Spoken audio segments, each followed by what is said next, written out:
Саламатсыздарбы, урматтуу телекөрүүчүлөр, сиздердин назарыңыздарда парламенттин күн тартибинде программасы эфирде. Бүгүн күн тартибинде өзүңүздөргө белгилүү болгондой Бишкек жылуулук борборундагы окуяны иликтөө, ошондой эле аны модернизациялоого коротулган 386 миллион доллардын максаттуу пайдаланышы боюнча атайын комиссиянын жыйынтыгы талкууланып жатат. Анда эмесе айрым депутаттарга суроо салсак. Саламатсызбы Акылбек. Сиз бир топ жагдайларга токтолдуңуз. Эмне жагдайлар ачыкталды? Комиссиянын жыйынтыгы эми кандай жыйынтыкка келесиздер? Комиссия жыйынтыгын өзүн уже корутундусун берди. Тийиштүү адамдарды, кол койгон адамдардын баардыгын тизмесин берди. Бирок ошол эле мезгилде мына экинчи жолу бүгүн палатадан талкуу болуп атат. Şu комиссиянын мүчөлөрүнө мурунку жетекчилер, мурунку өкмөт башчылары, өкмөт мүчөлөрү мындай терс бир көргөзмө кылалы деп туруп, ошол мурда шоу кылышты да, ошо кычкачтарды алып келишип, мындай кылышып дегенде, мен ошону эми далилдеп тактап коюуга туура көрдүм. Эмне дегенде бул маселелерди ошол жабдууларды алып аткандагы баалардын көтөрүлгөндөрү боюнча маселенин көбүн мен алып чыккам да. Анан ошол мага шектүү болуп калган үчүн мен ошол коомчулукка маалымат так таана жетсин деп туруп, ошо бүгүнкү күнү өзүмдүн оюмду комиссиянын мүчөсү катары билдирдим. Андан тышкары ушул сатып алуулар боюнча бир топ мыйзам бузуулар болгондугун далилдеп берип атам да. Мен ойлойм, бунун баарын тең укук коргоо органдары текшериш керек. Мына кечээ эле айтып аткан $600 кычкачты 250 сомдон кийин мына Бишкек базарынан барып биз сатып алдык да. Один в один ошондой 250 сом.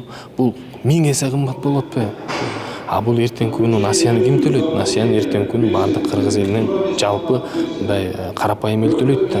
Эмне үчүн бир ончакты атка минер ушул жерден миллиондогон акча каражаттарды келип аткан насыядан урдап алып атса, биздин карапайым эл 15 жылдан кийин балдары неберелери менен ошол акча каражат төлөш керек деген маселе туулуп атат да. Менин оюмча комиссия жылын мындай чоң кортунду берип атат. Ошол кортунду укук коргоо органдарына бир жакшы чоң платформа болот. Ошол платформанын негизинде укук коргоо органдары тийиштүү адамдардын баарын тең жазага тартыш керек. Эртеңки күнү мындан кийин келген ошо энергосистемасы болобу, башка отурсулдарга келген атка минерлерибиз, чиновниктерибиз ойлонгондой болуш керек да. Мен дагы ошол буга чейинки жетекчилердин тагдыры мени эметип калбасын дегендей маселе менен. Ошон үчүн бул маселени коомчулук карап турат, массалык маалыматтар карап турат. Ошон үчүн биз аягына чейин чыгышыбыз керек деп эсептейм. Негизинен кандай чечим болуш керек сиздин оюңузча? Мен жеке оюм боюнча жогорку кеңеш юридикалык баа бере албайт, укуктук баа бере албайт. Анан кийин бул жерде баягы кондиционер, лифт, плоскогубцалар боюнча айтылып кетпедиби?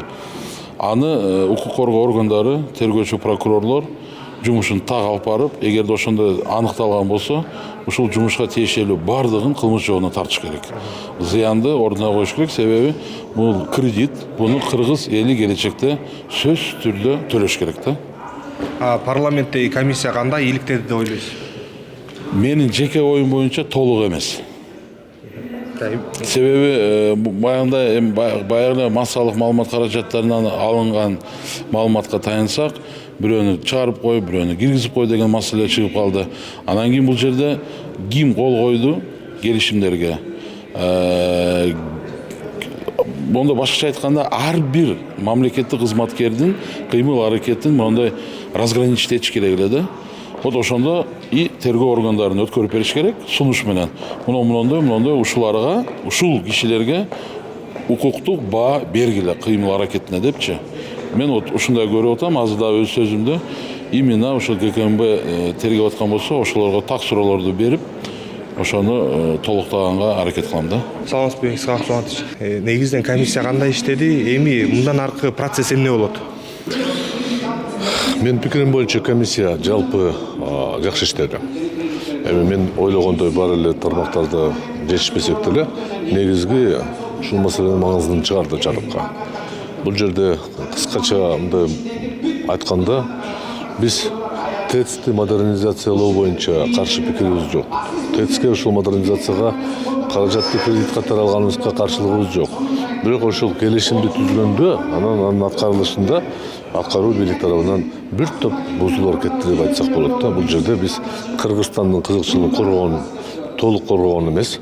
Ошондуктан жанагындай кымбат баадагы тетиктер келгендиктен ушул нерседе маселе бар. Ушул маселени тийиштүү органдарга тапшырма берилет. Алар кайсы убакытта айтылган убакытта же кылмыш иш козгойт, же козгобойт. Ушундай чечим болот да.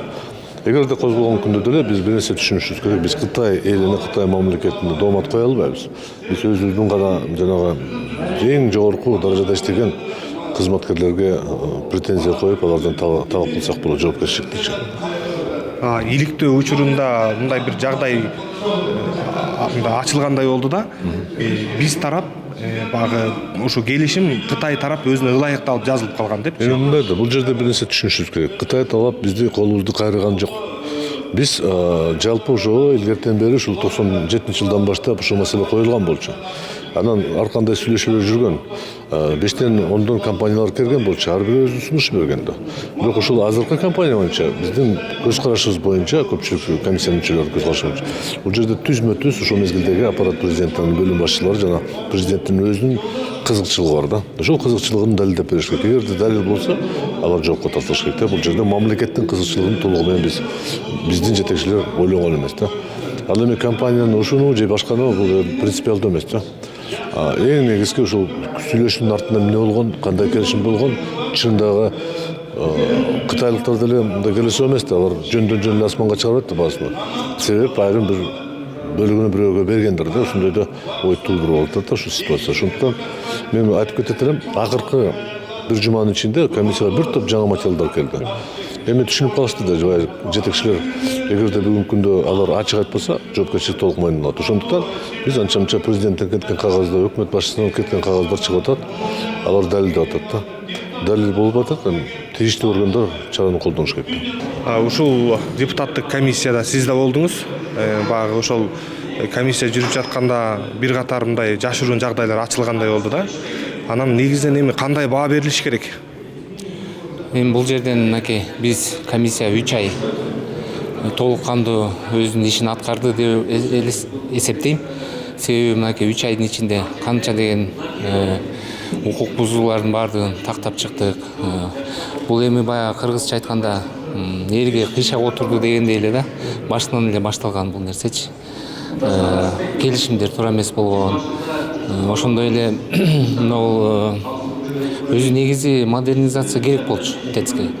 ТЭЦке керек болчу, бирок бул жерден мындай шашылыш түрдө башталып көп эмелердин, министерстволордун кээ бир өзүңүздөр билесиздер, ички тышкы иштер министрлигинин жардамчысы каршы болсо дагы министр өзү колдоп берип коюп атат бул эми.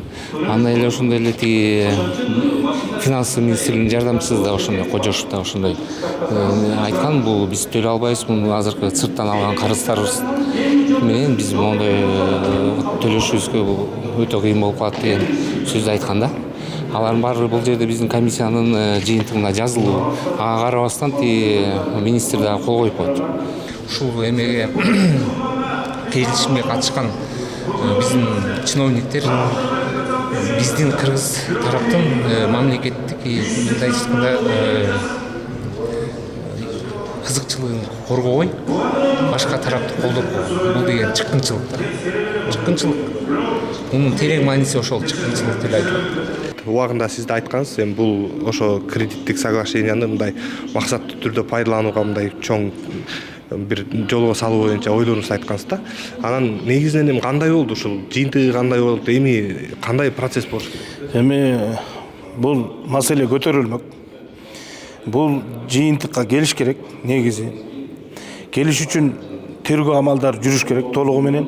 Укук коргоо органдары чынын айтканда күнөөлүү адамдарды жоопко тартыш керек. Кытай тарабындагы банковский счеттордун баарын көтөрүш керек. Каяка которулган акчалар, эмне болуп кеткен. Бу жерде эми бул жаш балага да белгилүү болуп турат. Коррупцион элемент болгону. Кычкача $600 болсо, видеонабилес $14,000 болсо, бул деген баягы 386 миллионду кантип ошого жеткириш үчүн амалы да. Каалагандай бааны койгон деген амал. Эми бул кыргыз элинин мойнуна түшкөн акча болгондон кийин муну мен ар дайым көтөрүп жүргөм. Мына бүгүн да айттым, мен муну көчмө жыйын өткөзүү эң биринчилерден болуп, тармактык комитет жетектеп барып көтөргөнбүз. Ошондо президент аппараттын жетекчиси Сапар Жумакадырович Исаков мени келип кетиңизчи деди. Бардым. Барсам айтты, кожок чечек, эмне модернизация тетисти көтөрүп атасыз. Муну көтөрбөй туруңуз, көтөрбөңүз. Себеби дегенде бул эки элдин ортосунда мамилеге доо кетет деген эмесин айтты, оюн айтты. Мен айттым, жерде перевоз күлүдө 12 миллион болуп атат. 19 миллион административный эме болуп атат, расход, 6 миллион консультанттык болуп атат. Ушундай баалар аябай чоң. Муну тастыкташ керек. Анан чыгышым керек десем, да тастыктап анан алып чыгыңыз. Тастыктамайынча айтпаңыз деди. Хорошо деп мен электростанцияга запросторду бердим. Бирок электростанция эчтеке документтерди кечиктирип бербей койду. Эч кандай тастыктабай койду. Мен муну фракцияда отурумда счетный палатага тапшырдым. Счетный палатага тапшырганда дагы чакырды. Барсам айтты, жолуктук. Экөөбүз жолуктук болсо. Анан айдан айтты, кожок чечек, мен сизге айтпадым белем. Бул маселени көтөрбөңүз. Президенттин дагы ачуусу келип атат. Аякка болуп атат деген сөздү айтты. Себеби дегенде сиз көтөрүп атасыз бул маселени. Мен сизге айткам, тастыктап көтөрүңүз. Мен айттым, тастыктаган эмесин тастыктап эчтеке бербесе дедим. Документтердин баары завышенный, эчтеке расшифровкасы жок. Мындан элек эчтеке бербесе, мен алып чыгып атам да десем, алып чыкпаңыз. Муну айтпадым белем мен сизге деп, мындай капа болуп, кабагым бүркөп ушундай сүйлөдү. Мен айттым, бул маселе мен көтөрбөсөм бөлөгө көтөрүп, Сапар Жумакадырович. Бул маселе көтөрүлө турган маселе, бул элдин акчасы. Бул акыры көтөрүлөт. Мен дагы тастыктайын анда, дагы берүүчүсүн документтерин берсин дедик. Мына анан авария болду, ушул абалга келдик. Эми эмне болот деп мындан кийин? Эми эмне болмогул. Бул деген бир эле башталышы, ТЭЦ модернизация. Айрде датка кемин жатат. Алгандай аткарылган ошол Тибей компаниясы аткарган андагы. Эгерде бу жерде коррупцион элемент болсо, значит, ошол жактан келген коррупцион элемент бар деген чоң бизде мындай шектенүү бар. Анын баары элдин акчасы, анда биз карайбыз. Күзүндө Кудай буйруса алда көтөрүлөт маселе. Урматтуу телекөрүүчүлөр, сиздер парламенттин күн тартибинде программасын көрдүңүздөр. Кайрадан эфир аркылуу амандашканча сак саламатта туруңуздар.